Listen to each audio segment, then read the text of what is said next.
no collusion, no obstruction. Yesterday showed no collusion, no obstruction.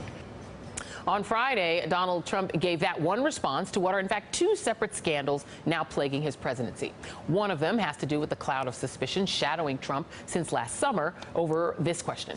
Did he and/or any members of his campaign collude with Russia to interfere in the election? Now, it could be months or even years before this multiple investigations into Trump's ties to Russia give us a definitive answer to that question. But when it comes to building the case for possible impeachment, that may not matter as much as the one that has only picked up steam since Trump admitted to firing FBI Director Jim Comey because of the FBI's Russia investigation. Namely, is the president guilty of using his power and influence to try and impede the progress of that investigation? On Thursday, Comey himself moved us a step closer to an answer. The president was asked whether he had urged you to shut down the investigation into Michael Flynn. The president responded, quote, no, no. Next question. Is that an accurate statement? I don't believe it is. I took it as a direction. Right. I mean, this is the president of the United States with me alone saying, I hope this. I took it as this is what he wants me to do. Now, I didn't obey that, but that's the way I took it. I was honestly concerned that he might lie about the nature of our meeting, and so I thought it really important to document. Comey said during his testimony that he is sure that special counsel Robert Mueller will expand the scope of his investigation to determine whether Trump has obstructed justice. This question puts Trump in the company of presidential predecessors who've been the architects of their own demise because of attempts to make sure their dirt stayed buried. When Bill Clinton was impeached, it wasn't because of his sexual indiscretion with Monica Lewinsky. It was for lying about it under oath and attempting to coerce Lewinsky into lying about it, too. And Richard Nixon's Watergate scandal was only partially about the break-in that occurred at the DNC's Watergate headquarters. In fact, Nixon's White House counsel, John Dean, writes in his book that there is no actual evidence that Nixon ordered his staffers to commit the burglary. The smoking gun that caused the House to draft articles of impeachment and ultimately led Nixon to resign was the recording of Nixon directing his chief of staff to make the CIA stop the FBI from investigating the break-in. And it was Nixon's self-made scandal that first gave rise to the now well-worn adage that proved true, again, with Bill Clinton and now with Donald Trump. It's not the crime, it's the cover-up. And joining me now are MSNBC national security analyst Clint Watts, MSNBC contributor Malcolm Nance, and Kyron Skinner, former member of Donald Trump's National Security Council transition team. Thank you all for being here. I'm going to start with you, Clint. When the history of this period is written, and we don't know how it's going to turn out, will the biggest regret of Donald Trump be that he threatened and went after Jim Comey on Twitter and said there better not be tapes, and that he fired him? Yeah, I mean, he's made public disclosures which have opened the door for Comey to respond. So both on Twitter and in the firing letter. Remember, he said, you've told me on numerous occasions and meetings. Well, that then opens the door for Comey to then talk about those meetings, which is what we saw this week in testimony. Every one of these things is a self-made disaster for President Trump. When he goes out and makes these statements, makes these challenges and asserts them, he essentially thinks that these other people don't have agency to combat them. And that's what we've seen with the intel community. They call it deep state.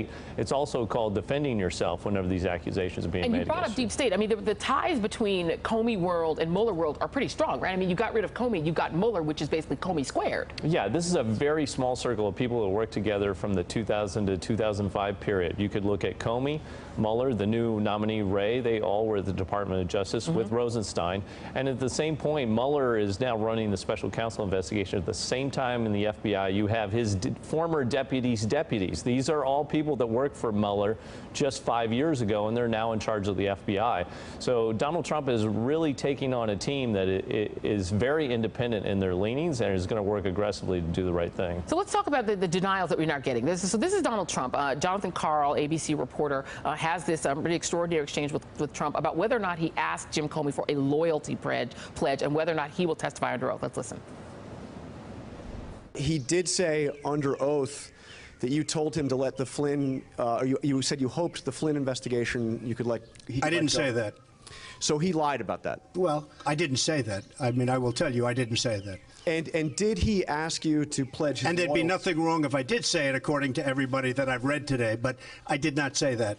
And did he ask for a pledge of loyalty from you? That's another thing he said. No, he did not. So he said those things under oath. Would you be willing to speak under oath to give your version of those events? 100%. I didn't say under oath. I hardly know the man. I'm not going to say, I want you to pledge allegiance. Who would do that? So, Chiron, now that Donald Trump and his lawyers have essentially made this a credibility contest between himself and Jim Comey, only one of them can be telling the truth, do you think that Trump should testify under oath?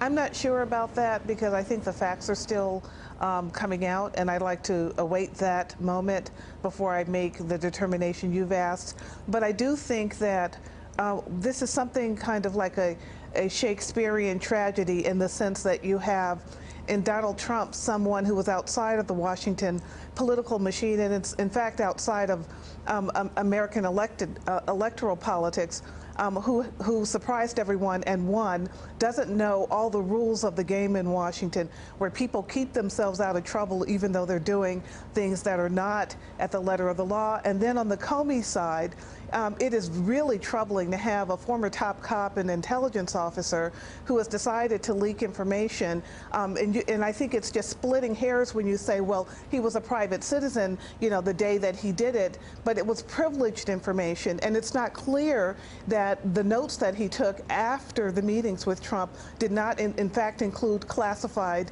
information itself. Was he cherry picking what he wrote so that he only put in those memos what he thought and determined was unclassified? This is a story where I think if we get political about it now, and if we blame one side or the other, or take a partisan view, we're going to miss the facts and miss the larger story that the structure of American politics is at issue here. We're so divided that I think this kind of thing will happen no matter who runs. And if we're going to look at the Mueller investigation comprehensively, it's got to get to the issue of the Russia probe, which takes us back to Hillary Clinton's emails, which takes back to what the Russians were doing on the Democratic National Committee side. This is a larger story. It's not just Trump versus Comey. Okay, let me let Malcolm Nance in here. I want to go back. There's a lot to unpack there in what Chiron just said, but I want to go back to this question of whether or not she is essentially alleging that Comey could have leaked classified information in his own contemporaneous notes of his conversations with Donald Trump.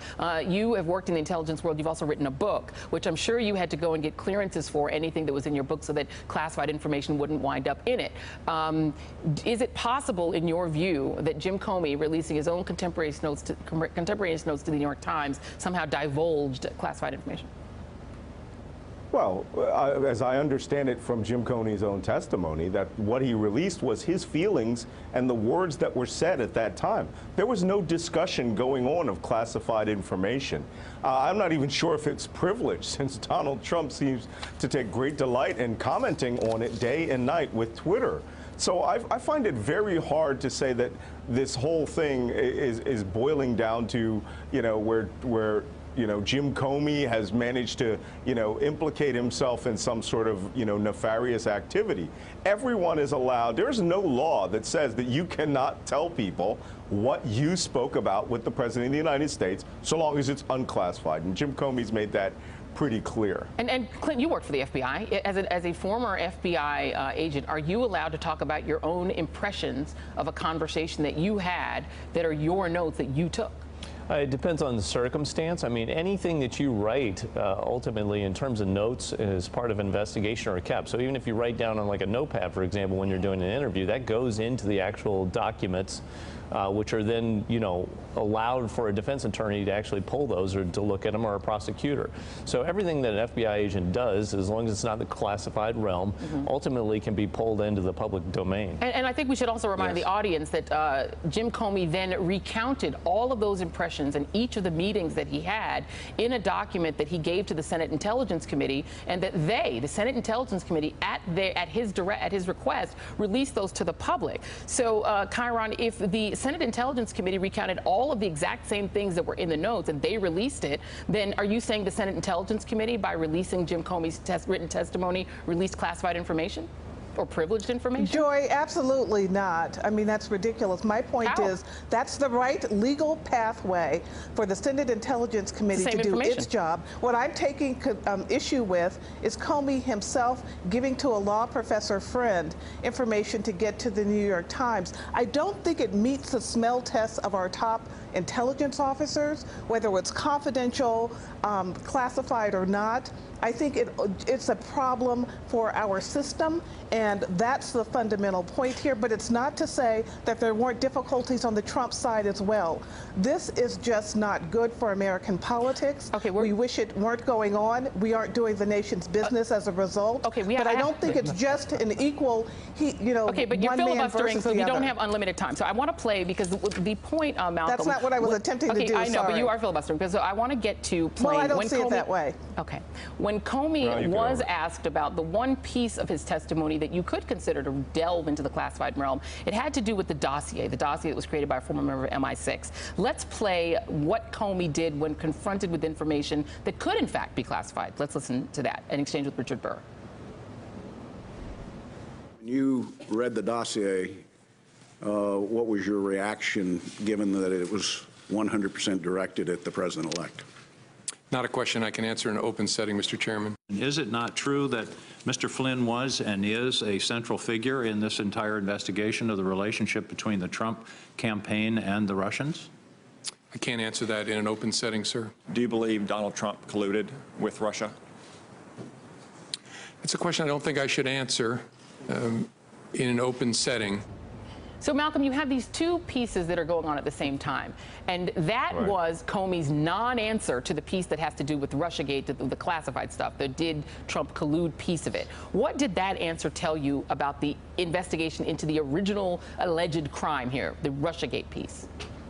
Right. Well, you know, as I like to tell everybody, this is called a black hole. That's intelligence that you know should be there. You know that other intelligence indicates that it's there, but you don't have that information. But everything is pointing to it and is flowing into that black spot. And every time Comey said, I don't think we can discuss this in an open setting, or, you know, I need to discuss it in a closed setting, he was essentially saying that we have information. It's detailed, it's classified, and it may or may not exonerate a person. But for the most part, he was very, very cautious about exposing any ongoing investigation onto this. And if I could just make one quick point here, Joy.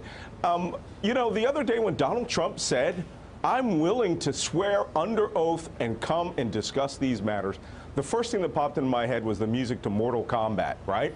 This is going to be a battle royale, and I don't think Donald Trump knows what he's up against. Clint can attest to this. This agency is, the FBI has one thing that is an absolute power they have, the ability to charge you if you lie to them.